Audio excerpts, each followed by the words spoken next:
This is Join Us in France, episode 536. 536. Bonjour, I'm Annie Sargent, and Join Us in France is the podcast where we take a conversational journey through the beauty, culture, and flavors of France. Today, I bring you a conversation with Elyse Rivin of Toulouse Guided Walks about the beautiful and historic city of Béziers. In this episode, we delve into the intriguing past of Béziers, explore its cultural significance, and discuss how this charming city is evolving today. Whether you're planning a visit or just curious about French history and culture, this episode is packed with fascinating stories and insights. Join us for a journey through one of France's oldest cities and discover what makes Béziers a hidden gem. This podcast is supported by donors and listeners who buy my tours and services, including my itinerary consult service, my GPS self-guided tours of Paris on the VoiceMap app, or take a day trip with me around the southwest of France in my electric car. You can browse all of that at my boutique, joinusinfrance.com/boutique. And remember, Patreon supporters get the podcast ad-free, and as soon as it's ready, click on the link in the show notes to enjoy this Patreon reward for as little as $3 per month. For the magazine part of the podcast, after my chat with Elyse today, I'll discuss a few of the most important events, both sports and cultural, going on in France in the next few months. A few of them, not all of them, obviously. That's because I hope you might be able to attend some of them.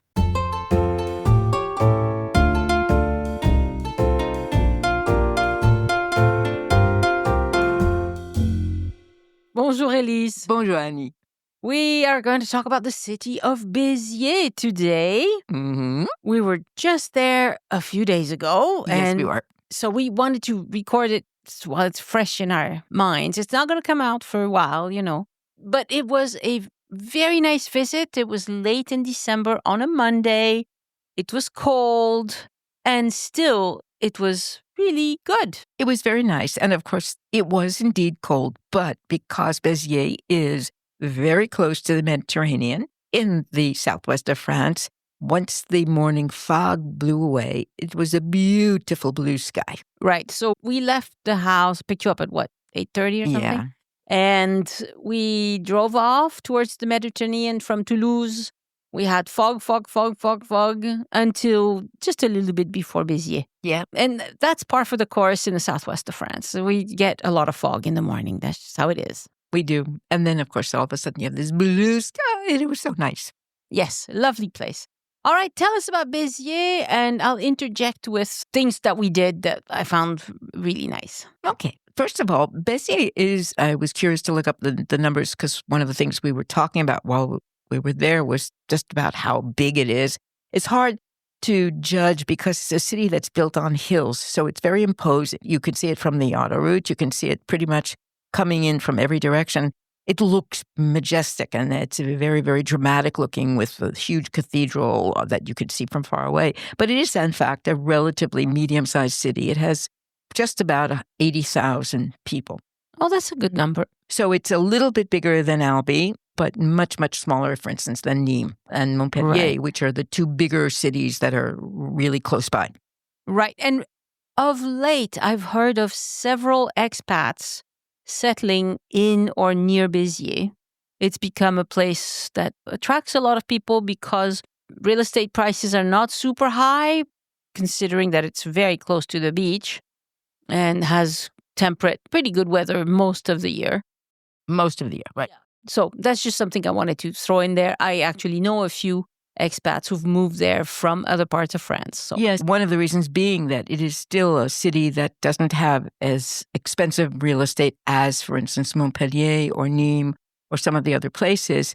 And that is a little bit part of its recent history, its 20th century history, which we'll talk about in a minute.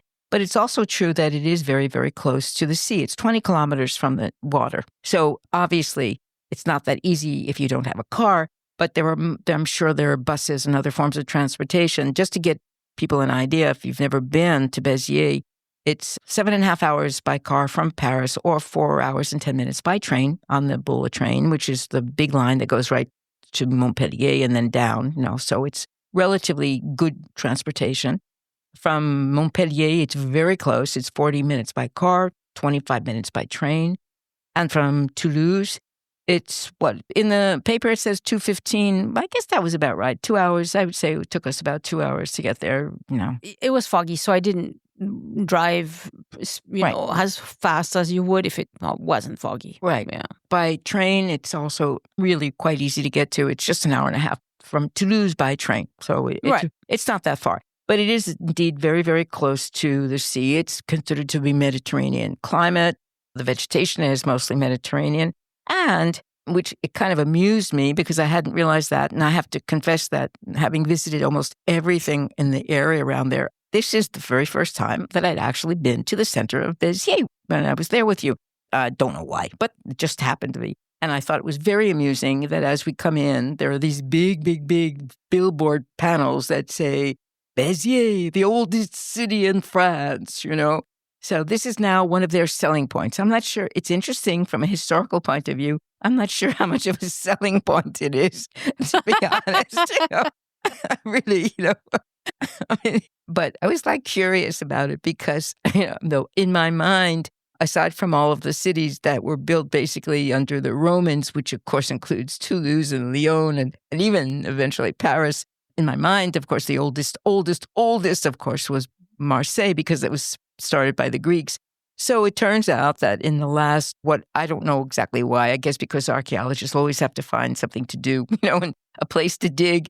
And I think because there has been a lot of work done in the last 30, 35 years in the old city center of Béziers to build new things like that huge, very fancy mall that we saw that's called Antigone, that's very well known.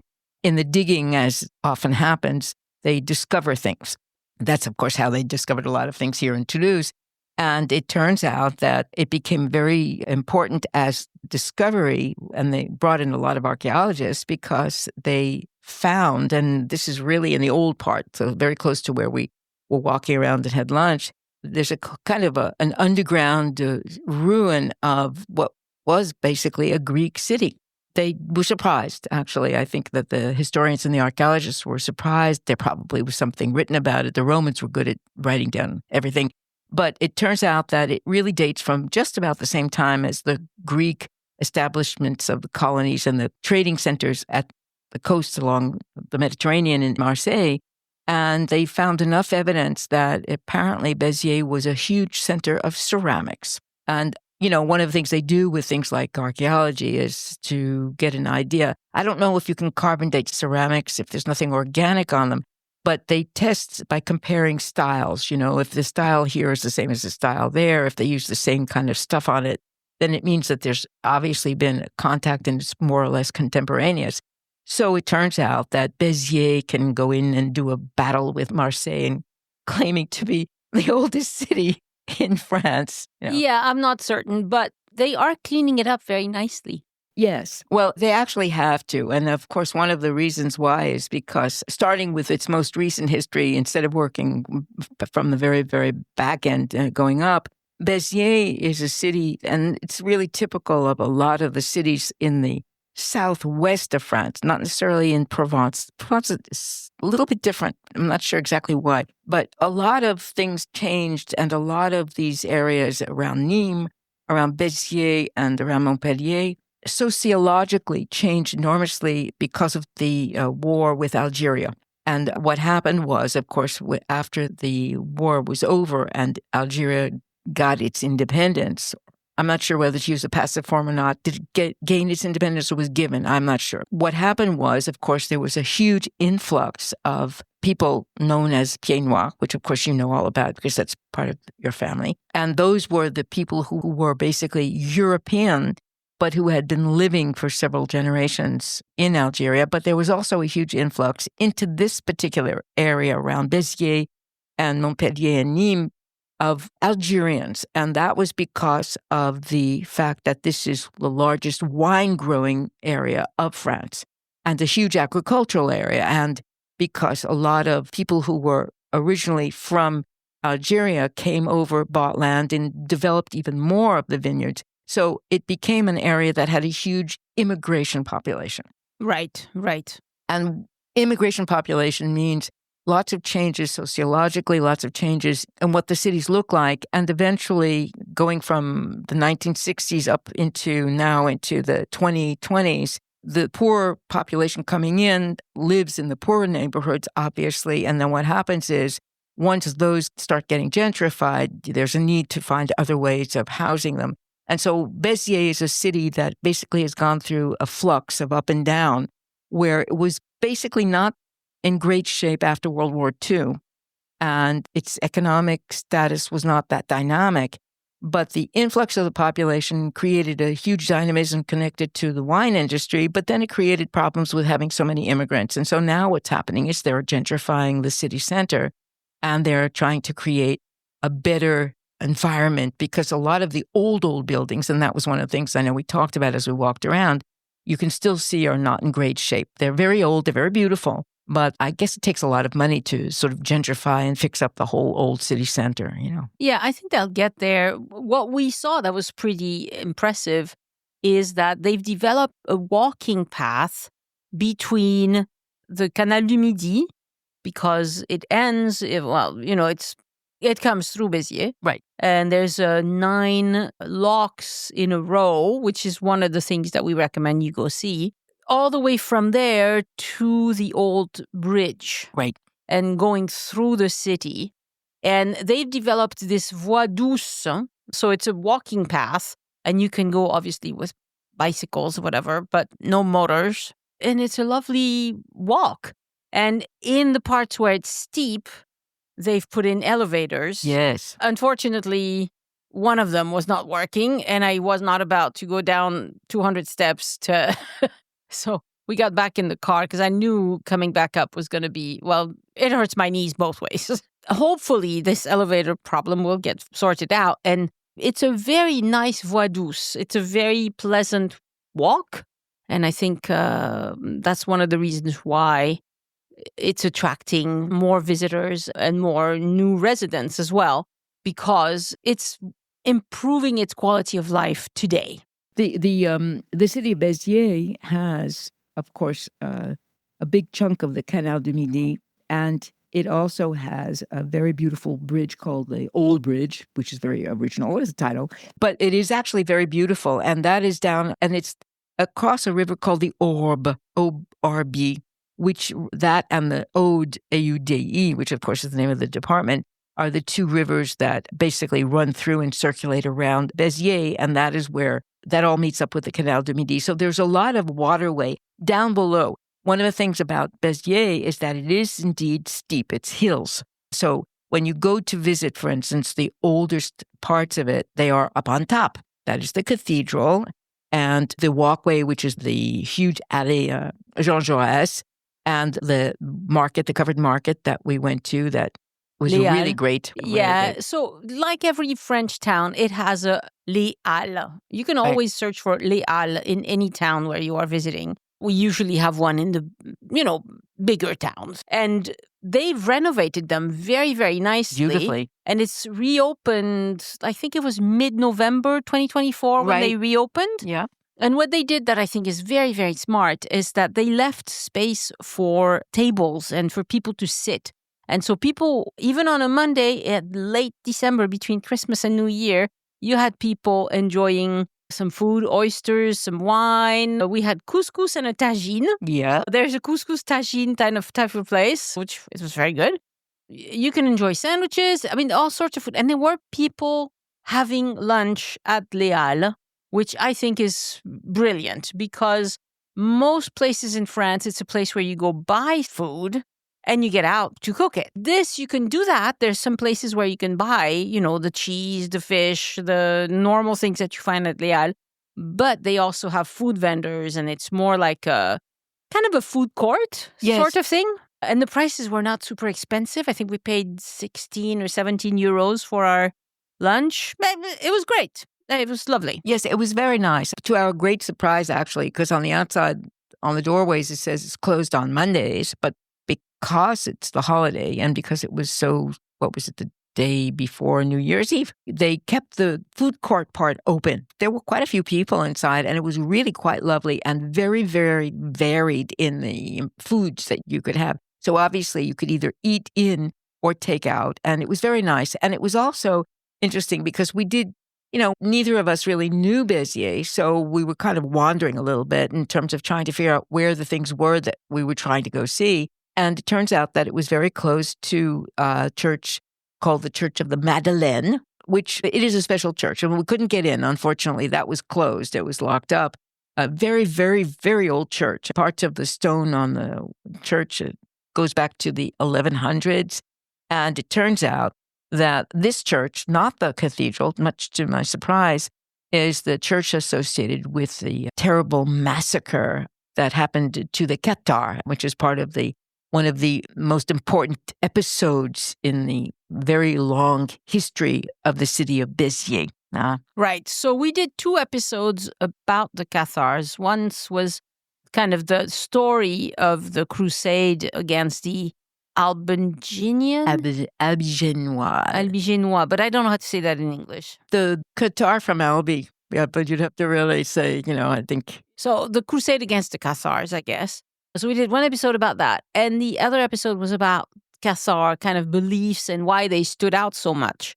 And I'll link them in the show notes for this episode. But really, there's a lot to understand about the area. And this church is, it's a very plain looking church from the outside. But this is where a lot of the population sought refuge. Not just Cathars, because apparently they didn't have that many Cathars in the town, maybe 500 people out of a few thousand inhabitants. The king's army were not all that particular about who they slaughtered, and so they killed a lot of Catholics as well as Cathars. And this is the church where there's this famous saying. Go ahead and explain that. Well, try to imagine we're back 800 years. This is the year 1209, and the ruler of this area happens to be the same man as who is the ruler of Carcassonne and Albi, and that is a viscount named Trencavel. That's the family name. This is the dynasty of the Trencavels. And it turns out that he's one of these really good guys. There aren't that many in history that stand out. This young, tolerant, allowed various different religions and different groups of people all live together in Béziers and Carcassonne. And when the French armies came to attack to try and get rid of this group, the Cathar, this dissident Christian group, they surrounded Béziers, and you can see now what that meant, when you go there and you see how everything's up on these steep hills. And of course, at the time, I'm sure it was a lot smaller. And so he had everybody come inside the ramparts of the city. And then eventually, a lot of people hid inside this church. And the story is, and I looked up the word to make sure I was spelling it correctly and pronouncing it correctly, apocryphal, a story that's apocryphal, which means we don't know, it's no way of verifying if it's absolutely true, but it certainly has come down through the centuries that this huge army is about to attack Béziers, and one of the leaders of the army turns to the man who is the papal representative, who is, of course, the man in charge of trying to get rid of all of these bad new Christians called the Cathar. And the leader of the army says to him, how do we know he was Cathar? Because basically everybody looks the same. And his answer is, kill them all, God will know. And this has come down through the centuries as being associated with the massacre of the people in this church in Béziers that began this very terrible, long war, the fighting to get rid of the Cathar. So it is a major event, actually, in the history. And to my surprise, it was interesting to see that I think, Annie, you took a picture of it. I think you put it in the collage, the video collage you did. There's a plaque on the ground that talks about that event in the year 1209, right in front of the Church of the Madeleine. So it's really part of the old history of the city. It's a city that's had its moments. It's important to note as well that while this was a religious upheaval in many ways, it was also political. Of course. As are most religious fights. The King of France wanted to take over the Southwest and suited him to come invade, essentially.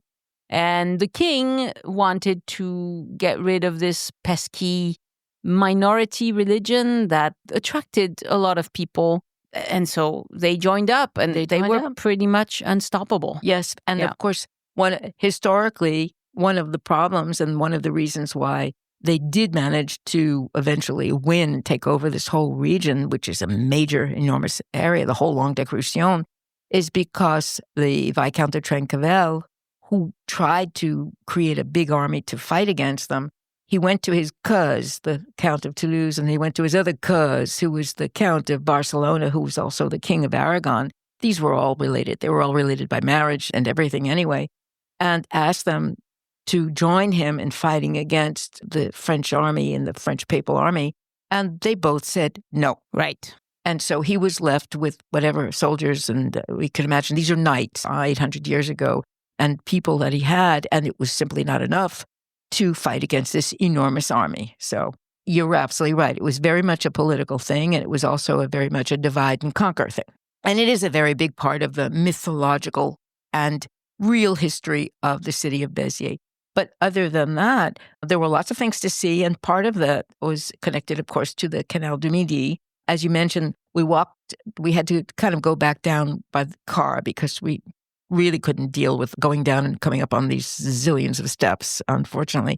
But this old bridge, which is quite beautiful, from which you have this view of the city with the cathedral. Now, the cathedral is all the way up on top, and it really is quite spectacular. And luckily for us, we were about to leave because we thought we couldn't get in. Right. We couldn't find the entrance. We couldn't find the entrance. This is very strange. I mean, I think it's, for some reason, it was just this little side door that was open and the big main doors were closed. And we were kind of like, oh, what a shame, because it's also a beautiful neighborhood. It's one of the nicest parts up above. Very beautiful, chic little restaurants and shops and very nice apartments. And it's right next to the Bishop's Palace, which was turned into a courthouse and which has now been abandoned by the courts because it's going to be turned into the big Museum of Béziers. Right. So that's not done yet, but I think it's going to be very nice once they do that. And this big plaza on top around the cathedral has a gorgeous statue of Trencavel that is, of course, a hero in this area. And it also has a statue of Joan of Arc, not with a sword and a halo, but on the pyre. I didn't even realize that. That was when you went over there to see it. Okay, yeah. Yes. And she's right outside of the side door where you enter the church. And it's interesting because usually, Joan of Arc is usually represented on a horse with a sword and a halo. And in this case, I saw one like that in the church in Nice as well, where she is tied up. She's wearing very simple robes and there's wood under her feet. So, they're going to light the pyre. Yeah. Yeah. So it's a very interesting, beautiful, and that one is outside the church. So I recommend you check it out. It's very nice. The whole area, the Esplanade, the Place de la Révolution, which is right next to the cathedral, that whole area up on top is just absolutely gorgeous. And there is a view that is fabulous that you see in every single direction. I couldn't make out the blue of the water, but you could see the Corbière Mountains, you could see the Pyrenees, you could see vineyards down below. There's this gorgeous point of view from up there before you actually go inside the cathedral. Yeah, and as far as kind of practical matters, if you are coming by car, then you can park at Les Halles, for instance. So they have two underground parking lots, Les Halles 1, Les Halles 2. Neither one has electric chargers, as far as I can tell. No, that was silly. Yeah. Because if I had been able to plug in while we were visiting, we wouldn't have had to stop on the way home. But such is life. They will eventually get chargers everywhere. I'm positive. But so we parked up there and then we moved the car to go down below to the old bridge and to the locks. And one of the other things we went past and actually walked into is the old mayor's office, which it turns out, do you remember when I said to you there's a plaque and it talks about the fire? And I was wondering what that was because it was relatively recent past. Well, so the building that the mayor's office is in is a Renaissance building, which of course has been somewhat modernized, but it's basically a building from the 1500s. And it's a very beautiful facade on the outside and right in the center there, very close to the Halles. And we walked in, and there's this very nice courtyard there and then there's this list, which is I found it very impressive or imposing. I don't know how many people realize that in France during World War I, a third of the men were killed. And there isn't a village and a town in France that doesn't have a monument to the dead, specifically about World War I. And inside the entrance courtyard of the mayor's office in Béziers, there wasn't one plaque. There were 7 major plaques on the wall. The number of people who were listed, it was really kind of overwhelming to see. And then as we were walking out, there was another little plaque on the side that talked about a fire. And there were a list of about maybe 11 or 12 names that were all obviously people who were firemen and things like that. And it turns out that that particular event, which was at the very beginning of the 20th century, was connected to this other major event in the history of Béziers, which was this incredible insurrection, revolt of the winemakers of the region, the whole southwest region of Languedoc-Roussillon in the year 1907. And one of the things that had happened was that at the very beginning of this turbulent time, a couple of the buildings that were connected to the winemakers had been set on fire.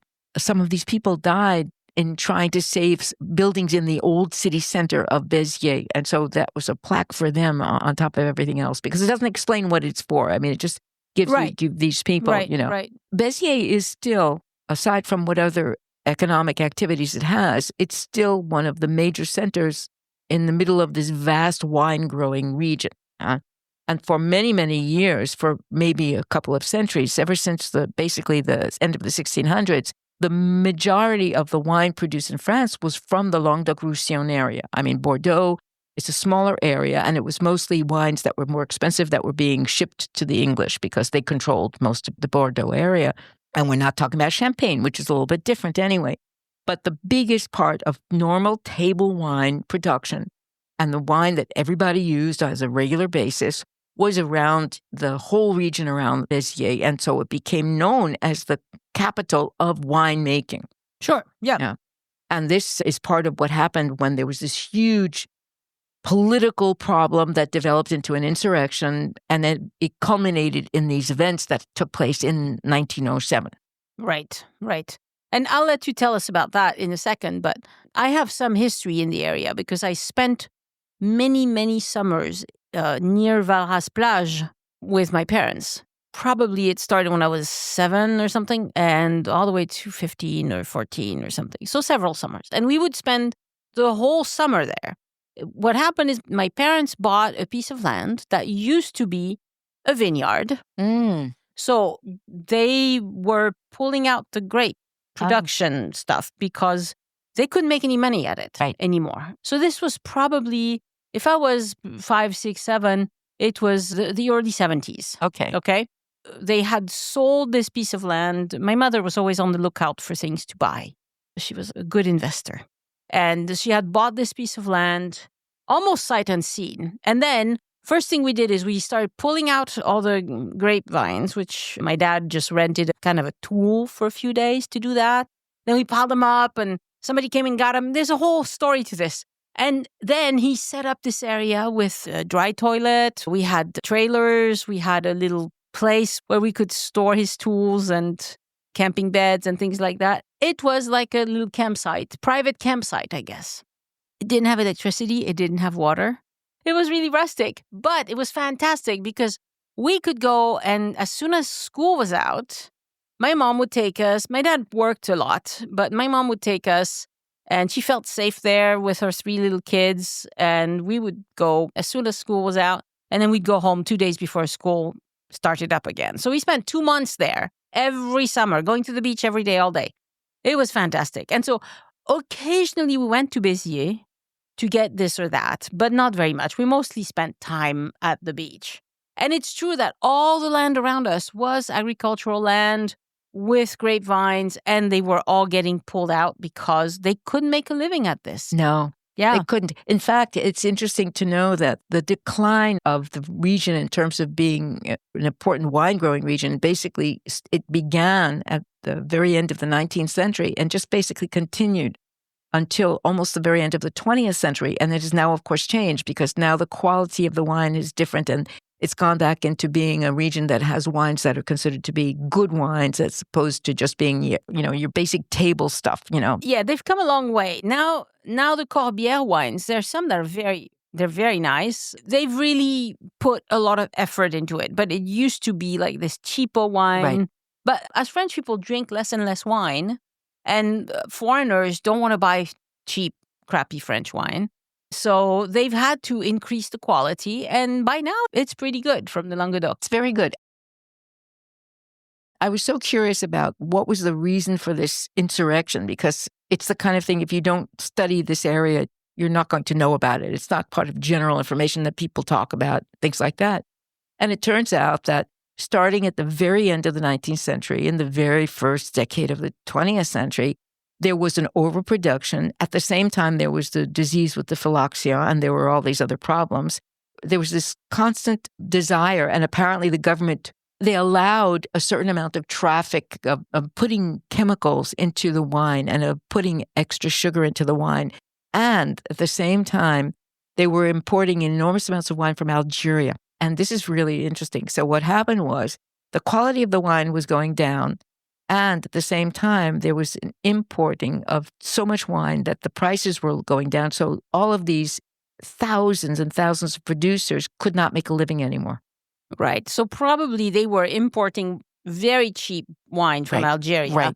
And then trying to sell it a little bit more as a French wine. And not only that, but the government was really, they were turning, I was going to say the deaf eye. You can't turn a deaf eye. They were turning a blind eye. Like we've had in the more recent times, there have been scandals about it. Some Italian wines, that apparently it was common practice for those people who were producing the worst and the cheapest of these wines to add sugar to them, to add all these chemicals to them, so that basically what was happening was that all of a sudden nobody wanted to buy these wines anymore, which meant that we're talking hundreds of thousands of people whose lives depend on the entire wine industry. And it culminated in basically what became first some demonstrations to the growers wanted them to forbid the using of chemicals in wine. They wanted to reduce the amount of importation of the wine coming, the El Cheapo wine coming from Algeria and other places. They said, we're dying, we have no way of making a living. And we're talking about a region that was relatively poor to begin with. And so they started having demonstrations, and all the local politicians took the side of the wine growers and the peasants, and the shopkeepers took the side of the wine growers and the peasants, because the entire region's economy basically was dependent on this. And in the process of several months in the year 1907, it culminated in what became massive demonstrations. In May of 1907, there was a demonstration in Béziers with over 300,000 people. Now, we were just there, aside from their Rambles, the Avenue Jean Jaurès. Or Paul Riquet, perhaps. Or is it Riquet? Well, the statue of the Riquet. Yeah, I think it's Avenue Paul Riquet. Trying to imagine 300,000. That's a huge, huge, huge amount of people. Little by little, all of the politicians in the South, and Jean Jaurès among them, of course, who was closer to Toulouse, but all of these politicians sided with all of these producers, and they went from one city to another demonstrating. And eventually, the huge culminating event was in Montpellier, which of course is the biggest city in the area, and it certainly was at the time, where there were 600,000 people out in the streets. And the Clemenceau, who was president at the time, ordered the army to come in. And when they didn't disperse, he actually allowed them to shoot into the crowd. And a couple of innocent bystanders were killed, including one 14-year-old girl. And so it turned into riots that really were about to become a major civil war in the whole southern part of France. And it was Jean Jaurès and a couple of other politicians who basically convinced Clemenceau. I'm not sure exactly how he felt about all of this, but he was trying to maintain order for the rest of the country and have a vision of not giving in to these demonstrators. But they convinced him that he had to find a way of reconciling with them by creating a new law that would stop the adulteration of the wine and at the same time pardon anybody who had taken place in this insurrection, because otherwise the country was about to go up in flames. And it included even a regiment of army that were local boys who were sent to basically stand there with their rifles out, ready to shoot, and who eventually went over to the side of the demonstrators. I know I was just mentioning to you that one of the things I was reading about yesterday that I found so fascinating about this is that because of this major event, which became, in English, it's simply the wine revolt of 1907. There's a much more folkloric name for it in French. But because of that, they made rules, for instance, that army can never be stationed where they're from so that they don't patronize, and fraternize with the local people. That police, the gendarmerie, for instance, which is part of the national police, can never stay in one place longer than 2-3 years so that they don't buddy up with people too much. And all of this comes out of this major period of civil unrest in 1907. Yeah. It was complicated because if you think about it, when French people colonized Algeria, Algeria was not a wine-producing part of the world, but French people brought in wine because they wanted wine. And it was a good place to grow it, I guess. They probably found favorable growing circumstances. And then when the French left, so the Algerians are left with all these grapevines, and they don't drink wine. That's not their thing. And so they wanted to sell it abroad, which complicated things. And a lot of, like you mentioned at the very beginning, they imported a lot of workers from Algeria. Right. And so these people had ties to the wineries back home, and it created a massive problem. The 20th century was a very complicated part of history for this part of France, really, Right. for economically. Now, some of the more beautiful things that have to do with this area are connected clearly to the old buildings, the beautiful old city, and then the Canal du Midi, which is really just one of the most remarkable things. And I'm so glad we did kind of turn around in circles for a while, but I am so glad that we eventually did find the famous... What do you mean? the 9 locks of the Fonseranes, which are so gorgeous. I was so sorry that we couldn't stay longer there. It was the end of the day. It's a World UNESCO Heritage Site. It's very close to the city. It's down below, obviously. What happened was that as they were finishing the Canal du Midi, and of course, unfortunately, all of this was really finished just a few months after Riquet died. It was his son who was responsible for overseeing the final work. In this particular part of the land, there's too much of a difference in height between one part and another. It's over 21 meters of difference, which is a fair amount. And so the engineers, we're talking about the 1680s, okay? We're talking about that long ago. They managed to figure out how in the space of less than, maybe 100 meters, 200 meters. No, they're probably spread out along 500 meters or perhaps a little more. Yeah. But we have 9 locks, literally, and each one is just big enough for the barge to get into. You close both sides. And this is how they created this so that the boats coming both ways, basically, could go from where it was sea level to where it was 21 meters high. And you couldn't do it in just 1 or 2 locks. So they did 9 of these locks. And 6 of them are still in operation. It's beautiful. It's beautiful. Lots of people walking around with their dogs, their strollers, And also we should say that Pierre-Paul Riquet was born in Béziers. That's the city of his birth, He was born in 1609. The other illustrious person that was born in Béziers is Jean Moulin, yes, the resistant that we did an episode about.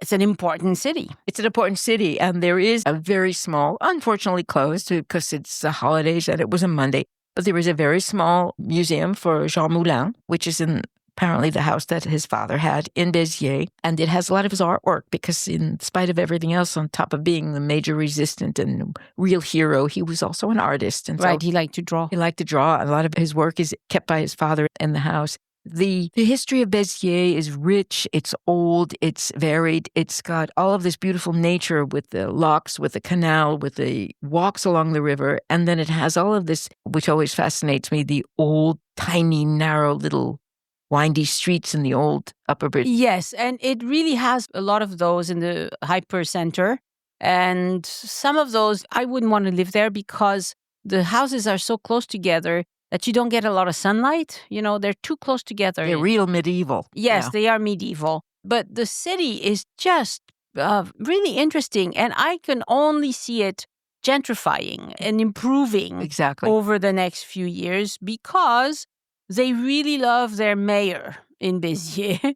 And their mayor is a complicated guy. Yeah, he's a very complicated. Did you know that he was one of the founders of Reporters Sans Frontières? Oui, yeah. Okay, everybody out there, we need to mention this. The mayor is a man named Ménard, Romainard. He is a very interesting man. This is his 3rd term.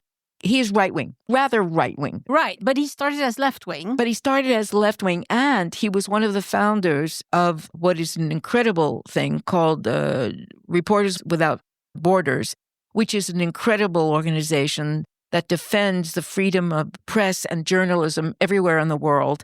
And somehow, over the course of, well, he's in his early 60s, over the course of the last 35, I don't know how many years, his political positions shifted from being really left-wing to being more and more and more right-wing.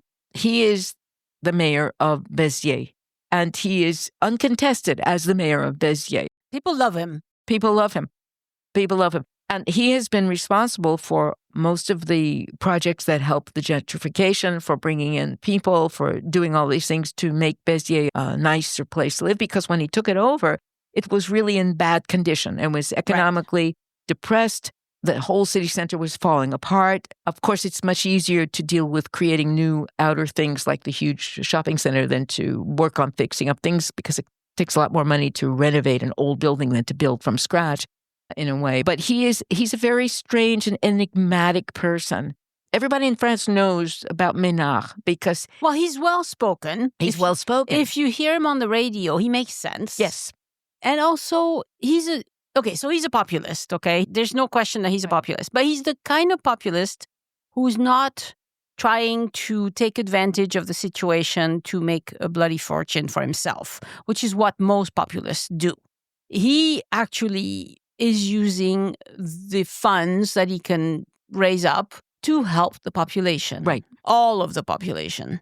So I can forgive him for having kind of narrow-minded ideas politically because he's actually doing good things for the city. Well, who am I to... I mean, he's a bit of a paradox because he has more and more he has ideas that he used to attack. In other words, he has ideas about, identity and things like that. Well, and you see it because in a lot of places, but only French people would notice this. Like, he renamed part of the plaza the big plaza in front of the cathedral. He renamed a section of it after a priest who was assassinated in Brittany by wannabe jihadists. The poor man had a horrible death. Right. Some young men entered his church and beheaded him. And so he renamed the plaza after him. And there's a plaque that says, where they killed, jihadists killed a priest, blah, blah, blah. He put a nativity in the plaza of City Hall. It's a beautiful little nativity. He also put a menorah, though. Yeah. There's also a menorah up because he's very much in support of Israel. Right. There's a little kind of a wannabe newspaper-ish thingy that they put on billboards in the city.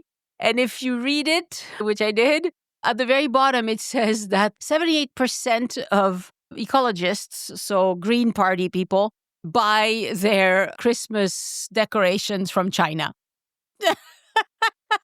Which, in a sense, is neither here nor there, because if you can find them from anywhere else. Yeah. But it is true. He's very enigmatic, I must say. It's strange because at the same time, he is really helping Béziers improve, and it's bringing more people in who have money, which helps, of course, the city. And at the same time, I am always curious about someone whose political ideas shift so radically in their lifetime, Well, yeah. And wonder what happened. He went from doing good in a socialist kind of way to doing good in a populist kind of way. Yeah. But at least he's not a kleptomaniac. As far as we know, he has never profited personally from his position. It's possible that in 50 years, we'll figure out that we were wrong about that. Populists often rob people blind. I'm just hoping that since it doesn't look like he's about to leave as mayor of the city, I did look up the statistics because I was sort of curious. So 26% of the population is Arab, and a good part of that is young people. And of course, part of the problem with young people is they need work, Well, of course, anywhere. So France is a complicated place right now in relation to things like that. And Béziers is typical of an area that has depended on agricultural work and immigrant workers for a long time, and it has to enter into the 21st century and change things. So he's probably the right person for the moment in a place like that, At any rate, politics aside, the place is very pleasant. And very interesting. Interesting, pleasant. I recommend if you go, it would be a pretty good place to base yourself out of if you want to visit the Languedoc. From there, you could do day trips to Narbonne, to Montpellier, to Sète, going south to Collioure. It's a little far to Collioure, but for the coast, there are a couple of things nearby. I just like to mention them because, of course, there's the Oppidum of Anserune, which is really fabulous, which is right along the coast. Now, these are things, unfortunately, you really do need a car for, Yeah. And it was closed. But it's absolutely gorgeous. It has a museum. This is in the middle of the vineyards and the pine trees, which is, a landscape that I love.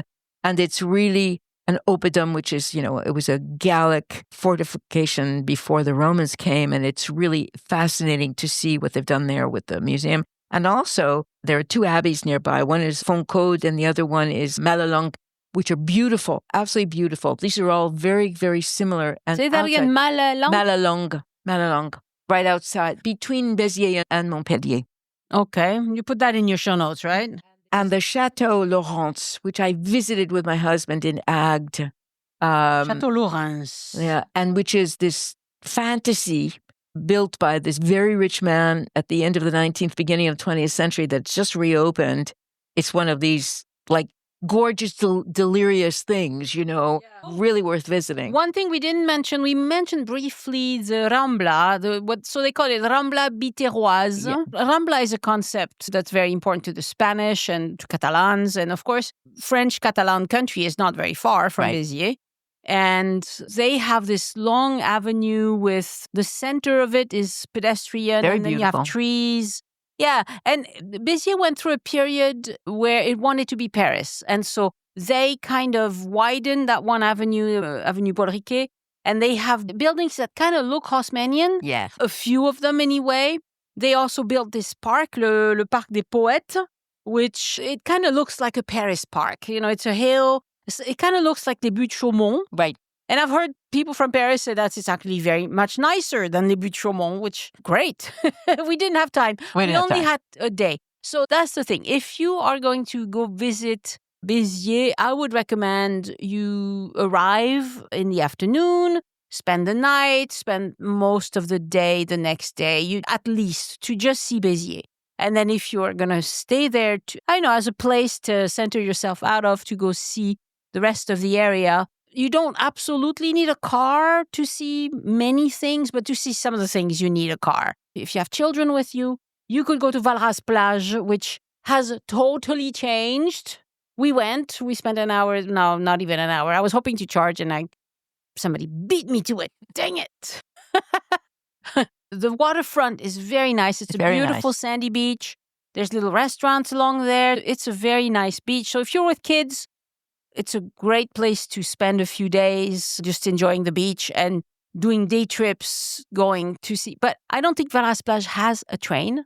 So for that, you need a car. You need a car. Yeah, you need a car. Some places do, some places don't. So just check them. I know that you go to Sète, Montpellier, Narbonne, Collioure, train. But Valras, no train.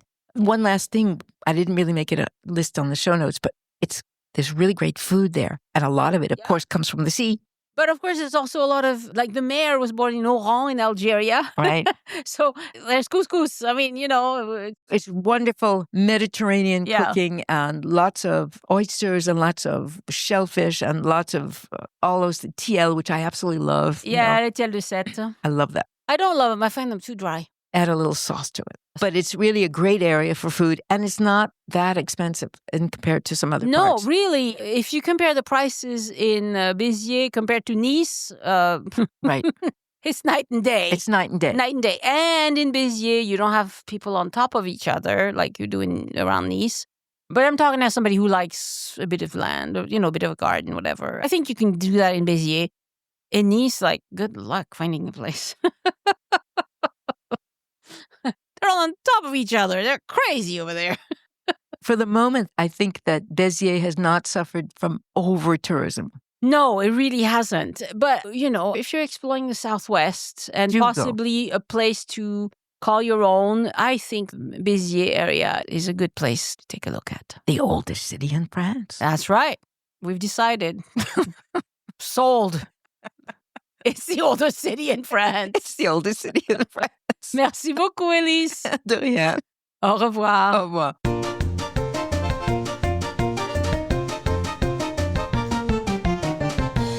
Again, I want to thank my patrons for giving back and supporting the show. Patrons get several exclusive rewards for doing so. You can see them at patreon.com/join us, Patreon. Join us, no spaces or dashes. And a special shout out this week to my new Join Us in France champions, Patty, Darlene, Kathy G, Chuba, Colleen Butera, Kelly Danar, Joy, Trisha Chaffrey, and Mary Jane Jacques. And thank you, Stephen Struck, for upgrading your pledge to Groupie du Podcast and for having been a supporter for a very long time. Also, thank you, Sherry Dusky Rinker, for upgrading your support to Fou de France yearly. And about episode 535, Sherry said, I really enjoyed this episode. It made my long drive today much more enjoyable, and I love to hear that you take me along on your drives. And also thank you, Jay Hardcastle, for editing your pledge up to Groupie du Podcast. Jay has been a patron since 2020, which is wonderful. And lastly, for today, my thanks also to Tamara Clahan for upgrading her pledge to Groupie du Podcast. Merci to all of you. Would you join them too? You can do it for as little as $3 a month. But if you can afford it, I would love to have you pledge more so you have access to even more rewards. Go to patreon.com/join us and to support Elyse. Go to patreon.com/Elyse Art, ELYSART. This week I had my Zoom meetings with patrons. It's always a joy and a boost to talk to you face to face. Lovely to see you. If you listen to this episode as soon as it comes out, I've just arrived in Paris, where I'll spend 2 weeks working on a new voice map tour. Perhaps 2, if I'm very efficient. I love those tours. They are my babies just as much as these episodes are. And you may think, oh, perhaps she makes a killing on those tours, right? Not at all. They're actually pretty cheap to buy, which is my fault. I could raise the prices. And of all of the things I work on, this is probably the least profitable. But I keep making them because I love sharing the stories and places of Paris. I don't think there's a better way to tour a city than at your leisure, with earbuds in your ears, with someone who loves the place, tell you about it and guides you through it. When I go somewhere I don't know, I look for a voice map tour because the technology makes it easy to get fully immersed and savor the moment. It's so beats bumming around looking for information on Google Maps or whatever you're used to doing. At any rate, I'll be enjoying Paris, imagining you also enjoying Paris. And it's a joy to do that. And because it's not as profitable as other work I do in my podcast journey, I would have stopped doing these long ago if it weren't for Patricia Perry, who is such a good friend and lets me stay at her apartment in the 15e arrondissement, a wonderful part of Paris as well. So thank you, Patricia. Podcast listeners get a big discount for buying these tours from my website, especially if you're going to get a bundle. But if you buy directly from me, it is a manual process. I'm not a robot. It might take a few hours for you to get the codes. So if you're in a big hurry, just get them from the VoiceMap app directly. And if you want to read more reviews of these tours, go to joinusinfrance.com/VMR. That stands for Voice Map Reviews. If you're planning a trip to France and you need personalized advice, hire me as your itinerary consultant. Choose the Bonjour service or the VIP service if you need a detailed follow-up guide after our Zoom call. Ready to start? Visit joinusinfrance.com/boutique and follow the simple email instructions. All right, let's talk about what's coming up in Paris the next few months. The Paris Marathon is coming to Paris on April 13. If you are going to be running it in 2025, I would love to record an episode with you about it. reach out to me, Annie at joinusinfrance.com. And I don't think it's too late to sign up if you're into that sort of grueling sports event. The European Museum Night is also coming up on May 17th and 18th. There are going to be guided tours, live shows, screenings, tastings, and more. As night falls, more than 1,000 museums across France wake up to offer visitors original and friendly artistic experiences as part of the European Museum Night. This is a free event for anyone who shows up, but you will not have access to the whole museum, only to the events going on that night. The Bordeaux Wine Festival is a wonderful event on the banks of the Garonne River from June 19th until June 22. If I'm around, I will definitely go. I would love to see that.